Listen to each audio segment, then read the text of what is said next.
I परीक्षा संपली, आजपासून शाळेला सुट्ट्या.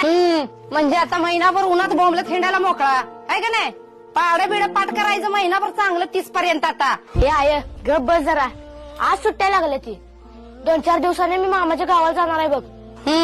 जायच तर जावा. आता काय पोटाला आणि बिन खातोस का मामाकडे जाऊन खाणार आहेस? चला. ए अक्षय दादा, काय रे या? अरे तुझी जुनी पुस्तकं असतील तर दे की मला. हा देतो, पण निम्म्या किमतीनं. आणि गाईड पण आहे माझ्याकडे. बरं तू दे पुस्तकं, मी आईकडनं पैसे घेऊन नंतर देतो तुला. ठीक आहे. आणि गाईड सापडून झाले, नंतर शोधून देतो. आय काय रेजा? हे बघ, अक्षय दादाकडनं जुनी नवीची पुस्तकं आणल्यात मी. अक्षा नवीला होता वे बाई, त्यानं तुला दिली वे पुस्तकं त्याची? होय, निम्या किमतीनं घेऊन जा म्हणला. आज बापाकडनं पैसे घेते, अक्षाचं पैसे देऊन टाकते पुस्तकाचं. आणि गाईड बी देतो म्हणलाय बाय.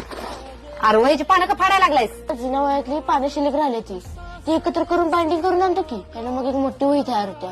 म्हणजे पुढच्या वर्षी 1-2 वेळा कमी आणलं तरी चालतंय, आणि तेवढाच खर्च वाचतोय ग. हिजा, कमी वयात लय समज आहे बघ तुला. आपल्या परिस्थितीची चांगली जाण आहे. असंच लक्ष देऊन अभ्यास कर बर का.